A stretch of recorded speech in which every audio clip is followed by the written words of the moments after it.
everyone and welcome to the Time to Cook Club Advanced and your online class. So today we're going to be making spring chicken pie.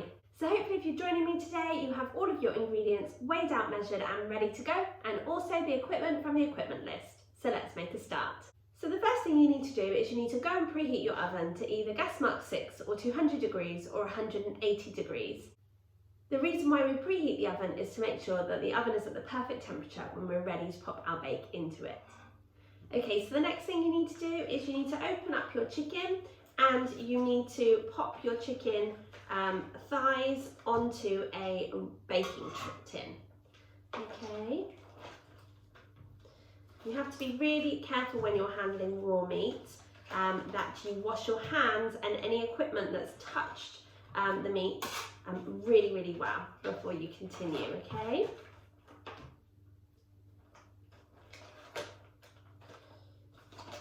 Okay, so once you've popped your chicken onto your baking tray, if you need to, you can go and wash your hands really thoroughly. We're now going to sprinkle some dried thyme over the top of our chicken. So we're just going to pop a sprinkling of dried thyme onto our chicken to help flavour it. We're also going to pop on a pinch of salt, like so. And also we're going to pop a pinch of black pepper.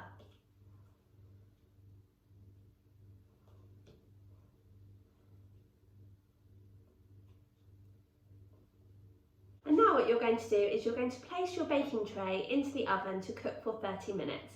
You're not going to put any tin foil or anything on top. You're going to leave your baking tray uncovered and cook for 30 minutes. But join me back here when you've popped your chicken into the oven because we can continue with our... Okay, welcome back guys. So now it's time for us to prepare our potatoes. So what we need to do is we need to wash our potatoes and we need to peel them, okay? So if you've got a peeler like mine, you'll have the blade on the side. We're going to hold our potato really firmly with one hand and we're just going to stroke the peeler over the top of the potato to just peel the skin off. You just need to make sure that you're moving your hands well away from the blade of the peeler, okay? So just take off as much skin as you can and then we're going to turn it around, okay, to just finish off the other half of the potato, like so. And I always find it's a good idea to have a separate bowl or container just to put all your food scraps in, okay? Just keep your working area really tidy. So once you've peeled your potato, you then need to chop it in half lengthways and pop it into a saucepan. So just keep going until you have peeled and chopped up all of your potatoes, and then I'll tell you what to do next. Okay, welcome back guys. So hopefully by now you have peeled and sliced your potatoes and popped them into a saucepan. So now what you need to do is you need to fill your saucepan with some boiling water from a kettle, just so that it covers the potatoes, and then you're going to cook it on a low heat on the hob for 5 minutes, okay, to part cook the potatoes. So join me back here when you've done that job and we can continue with our recipe. Okay, welcome back guys. So hopefully by now your potatoes have been cooking in the saucepan for 5 minutes, and what you need to do now is you just need to pour the potatoes and the water into a colander so that the water drains out, and you're just going to leave those now to one side. Okay, the next thing you need to do is you need to grate the zest of your lemon. So make sure that you've washed your lemon and wiped it dry. So I'm going to use the small holes in my grater today, and I'm literally just going to stroke the lemon down the grater, okay, moving it around so that I'm grating all the skin or the zest of the lemon, okay? And you can tell which bits you've already grated because there'll be a white colour, okay? So just keep going until you have grated the zest of the whole lemon, but be careful that you're not grating your fingers, okay? So keep your fingers well away from the grater. Well done guys. So now what you need to do is you need to pop that lemon zest onto a plate. You're just going to keep it to one side. And if you've got a grater like mine, you might just want to pop a knife down, give it a good wiggle to get all of that lovely lemon zest out. And then what you're going to do is you're going to chop your lemon into wedges. So I'm just going to top and tail my lemon so before chopping it in half and then chopping it into wedges. Okay.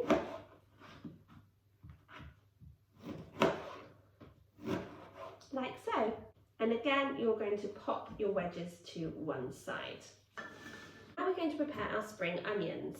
So we're using 2 spring onions today. We're just going to peel off the first layer of the spring onion, okay, which is going to kind of clean it up a little bit if your spring onion's a bit dirty. And now we're just going to top and tail the spring onions, which basically means cutting off the roots and then cutting off the shoot as well.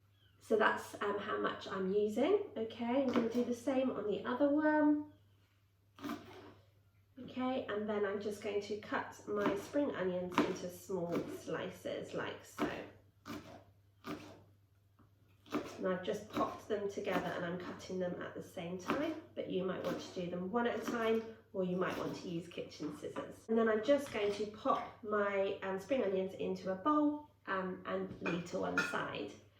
The next vegetable that I'm going to be preparing is my leek. And again, I'm going to peel off the first kind of layer of the leek, just to clean it up. You need to have washed the leeks and the spring onions though, they can be a bit dirty. And now we're going to do exactly the same. So we're going to chop the bottom off, and we're going to chop the top off, okay, about there. And then we're just going to slice up our leek, okay, like so. Some nice thin slices.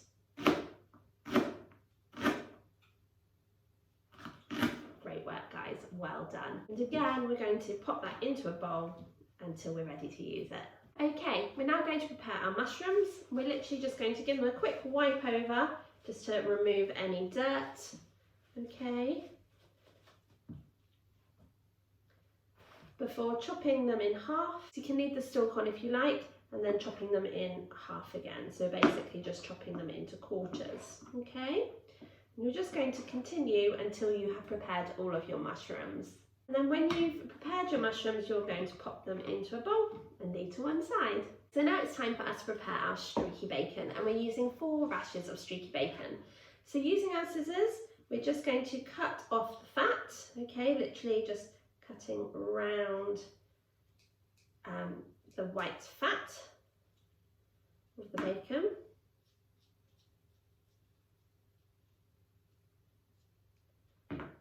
And the other side.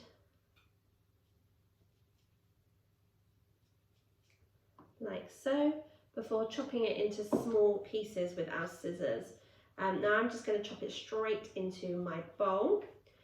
If you don't have scissors that you can use, you can always do this with a knife on a chopping board. Great work, guys, well done.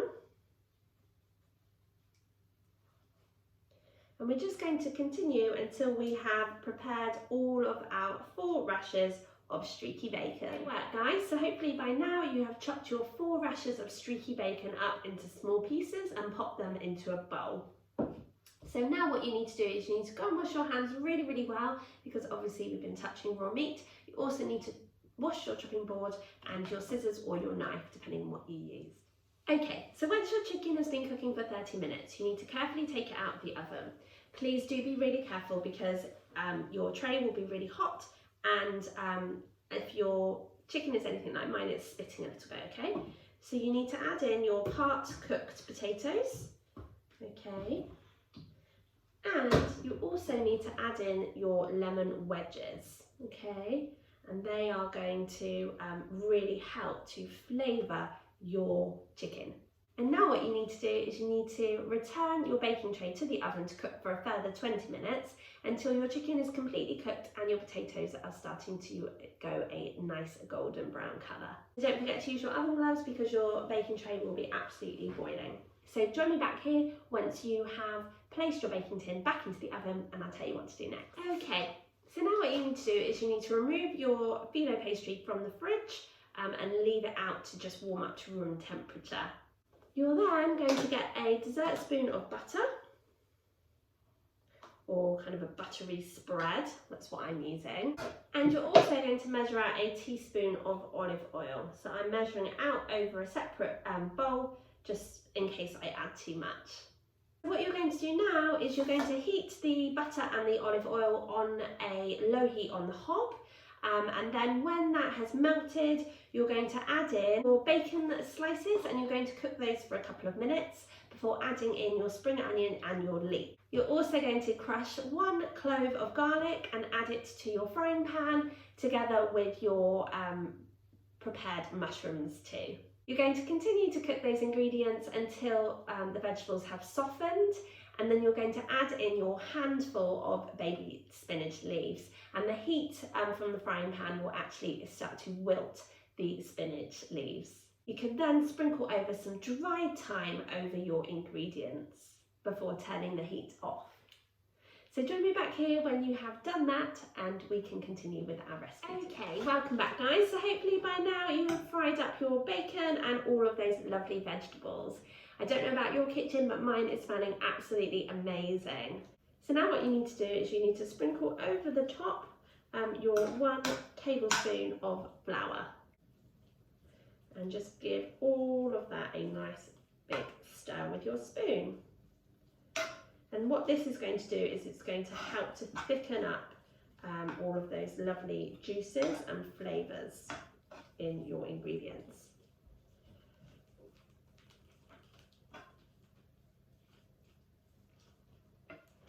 Great work guys, well done.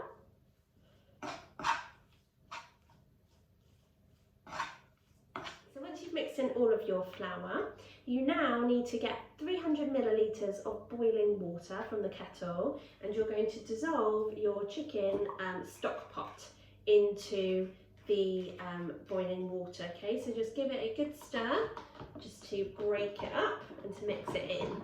You're going to place your frying pan back onto the hob and heat it onto a low heat, and you're going to gradually add in your 300 millilitres of chicken stock. You need to stir the ingredients all the time, okay? Stop your sauce from getting lumpy. You're then going to add in your lemon zest that you grated earlier, okay? And continue to stir until your sauce starts to bubble and thicken, okay? And then you can take it off the heat. If the sauce is too thick, then you can add in some water. So join me back here when you've done that job and we can continue. So hopefully by now you've added in your chicken stock and your lemon zest, and you've got this lovely sauce going on with all of those lovely vegetables and bacon. Sorry, there's a lot of steam going on. So now what we're going to do is we're going to add in our 2 tablespoons of creme fraiche. Okay, like so. And we're also going to add in our 2 teaspoons of whole grain mustard to give it a real little kick. And using the spoon, we're going to stir those 2 ingredients into our sauce, like so. Smells amazing. Great work, guys. Well done. I'm just going to put this behind me, okay? Because now our chicken is cooked, we need to prepare our chicken. So once your chicken is cooked, you're going to pop your chicken carefully onto a chopping board, and you're going to use 2 forks to just pull the meat apart, okay? Which is going to help to just split it up a little bit so that your pie contains lots of chicken pieces rather than big chicken thighs. And you're just going to keep going until you have done this with all the chicken thighs, okay? Pulling apart the flesh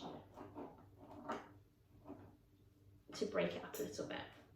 So join me back here when you've done this job and I'll tell you what to do next.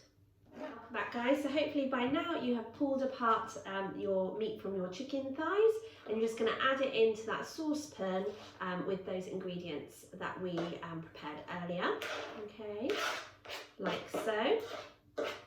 And you're just going to stir the chicken into the sauce, okay. Oh, it smells amazing. And like I said before, if your sauce is too thick, you can always add a little bit of water just to thin it down, okay? Just make sure that all of that lovely chicken has been coated in your sauce.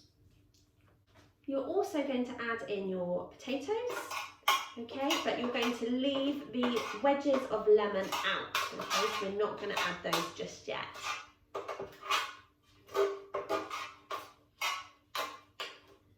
again, using a spoon, you're just going to stir in the potatoes into your sauce until that they are all covered in the sauce mixture. Okay, great work guys, well done. So now you're going to carefully remove your lemon wedges and you're going to squeeze them into a cup. So hopefully they will have cooled down a little bit. Basically you're just looking to make sure that there's no pips, okay, because we don't want any pips in with the rest of our ingredients. Just going to keep doing that until we've squeezed out all of that lovely lemon juice. It's a bit messy affair, but it will add a really amazing flavour to your chicken pie. And again, you're going to add the juice from the lemon into the saucepan and again give it a good stir, and that should help to thin out the sauce a little bit if it's on the thicker side. Lovely. Okay, so I'm just going to go and wash my hands and I'll be straight. Now what you're going to do is you're going to take all of those lovely ingredients into a pie dish. Okay, making sure that you scrape down the sides of your frying pan just to make sure that you get all of those lovely ingredients and there's nothing wasted. Okay, and then you can use the back of your spoon to just kind of pat it down, okay, to give you an even top. Now what you need to do is you need to get your 5 sheets of phyllo pastry and you're going to chop the sheets into 4 long strips, okay? So you should have 20 long strips, okay? So I've just popped mine onto a chopping board. Just make sure that they're kind of laying on top of each other, roughly, and then you can chop them into 4 long strips, okay? Now if you have a pizza wheel, you could use it now, okay? It would make it much easier to cut. But if not, a knife is fine, as long as you're chopping on a chopping board, okay? Great work, guys, well done. Just sort of separate them out. You might have to go back and re-chop a couple of parts or pieces, okay? Like so. Now what you're going to do is you're going to take each strip, you're just going to scrunch it up and you're going to place it on top of your pie. So do this with each individual strip in turn, and like I say, you should have 20 strips and you're just going to scrunch it up and put it on top, making sure that you're covering the chicken filling. Great work guys, well done. So now what you need to do is you need to reduce the temperature of the oven. So you want it to be gas mark 5 or 190 degrees or 170 degrees if you're using a fan oven. And you're going to place a little bit of olive oil into a cup, and then with a pastry brush you're just going to dab over some olive oil on top, and that's going to help to kind of crisp up the top of your pie, like so. Don't need loads of oil, just a little dab here and there would be great. And then you're going to pop the pie into the oven to cook for 20 minutes until the top has gone a lovely golden brown colour. So join me back here when your pie is cooked and we can make it. Welcome back guys. So hopefully by now your chicken spring pie has been cooked and is now out of the oven. So all you need to do now is just garnish it with some flat leaf parsley, like so.